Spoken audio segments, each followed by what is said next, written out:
The thing about starting a business is that starting out, nobody knows what they're doing. The entire experience is a learning process and everyone makes mistakes along the way. In this video, I'm going to cover 3 mistakes that I believe that I made when first starting out in business. If you're here and get any sort of value out of this video, make sure to leave it a giant thumbs up so that more people just like you can also find this video. That being said, here are a few mistakes that I made. First off, I wish that I would have specialized sooner. Whether you're just thinking about starting a landscaping business or you're a year or 2 in the process, you're already ahead of where I was because you've niched down. When I first got started, I started the company with a buddy of mine and we didn't really know what we were doing. We didn't know what services we wanted to offer, so we just offered everything under the sun. Because of this, our first job was actually a car detailing, and now we do landscaping. Complete opposite ends of the spectrum. It was also nearly impossible to market our company as well because we did car detailing, power washing, painting,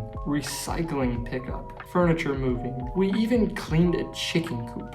And then we also did a tiny bit of lawn care. We couldn't be consistent with our marketing, and the problem that a lot of people had was not knowing exactly what we offered. This was because we offered too much. The funny thing is, all of the lawn care that we got early on, we actually outsourced to another buddy because he actually had a working mower. One time that I did try and do a lawn on my own, it was with my push mower that wasn't super reliable and the grass was way too tall. The mower kept getting bogged down, so my mom actually had to drive our John Deere tractor mower a mile in town so that I could then mow the yard, and then she had to drive it all the way back another mile back home because we didn't have a functioning trailer at the time. Moral of the story is we cast our net way too wide when we should have picked at least an area of service to specialize in.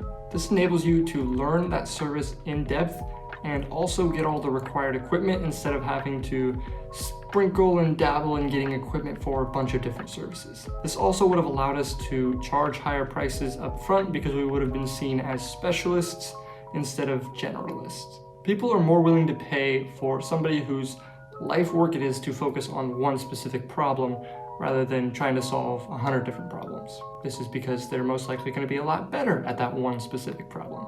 Even if you've decided on lawn care or landscaping, I would take it even a step further and try to focus on building your foundation off of one core service. Looking back, I would have built this off of lawn maintenance and mowing. Once you have this foundation laid and a good client base, then you can start upselling those clients and advertising to new clients landscape tear-outs and landscape cleanups, and landscape installations do. Number 2 is not keeping clean books. Bookkeeping is not my strong suit. To this day, I'm still just trying to figure out a system and a method that works best for me. When you're first starting out, take the time to figure out what works best for you so that you can stay on top of your numbers every day and always know the financial health of your business. Making informed decisions requires clean information to base them off of. Now you may be saying to yourself, are you kidding me? I already know the numbers. I don't need to check them every day. That's what I used to tell myself. And I would put off my bookkeeping until a little later and then a little later. And we know that I usually just never got around to it. And when I finally did get around to it, there was stuff that I forgot and details that I missed, and it just wasn't as clean and accurate as it should have been. I also often got a shock of realization when I figured out that I didn't make as much money as I thought I did the previous month, or that I spent more money than I realized. Your mind inflates the numbers. Obviously, you want high revenue and lower expenses. Your mind will tend to skew the numbers that way if you aren't actually looking at the real numbers. When you're consistently keeping up with your books, you'll be able to make smarter decisions and know where your money's going.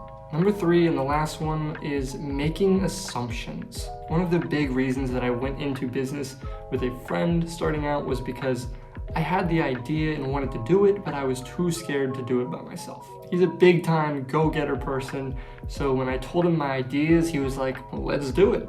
When he went to college and left the entire business to me, I had to start communicating with clients and taking care of every aspect of the business. One of the problems that I made was always assuming that me and the client were on the same page. I made and still make this mistake far too often, where I assume that people have seen the services that we post on Facebook and already know what we do, when in reality, the odds of them seeing one post on Facebook is slim, and the odds of them actually caring is even slimmer. clear communication is required on every client interaction. Even if you feel like you're being repetitive because you're saying the same thing over and over again and posting the same content over and over again in multiple different places, this is what it takes. Even if you feel like you're being repetitive because you posted your minimum pricing on your postcards, Facebook, your website, making sure that you communicate this clearly enables you to set the expectations for the client so they know exactly what to expect when working with you. Not only does this apply to just overall client communication, this doesn't just apply to messaging and communicating directly with clients, but it also applies to your marketing as a whole. A phrase that I like is repetition builds recognition. Don't assume that if you post something once on Facebook or just send out maybe one message that your client is going to know everything that they need to know and make decisions accordingly. You have to have multiple touch points so that people can actually start to build that recognition with you, your company, and your brand as a whole. And then once you have that attention from their recognition, then they'll start paying a little bit more attention and actually notice what you're posting about or sending them messages about. The more often you're able to get your message in front of your target market, the more likely they are to actually remember it. Now, these are just 3 of the many lessons that I've learned in my first 3 years of business, but let me know down in the comments what the biggest lesson you have learned from owning and operating your business is. Thank you so much for watching this video all the way to the end. All that I ask is that you leave a huge thumbs up so that more people just like you can also find this video and extract the same value that you did. Thanks again for watching, and make sure you subscribe to continue learning on your path to greatness.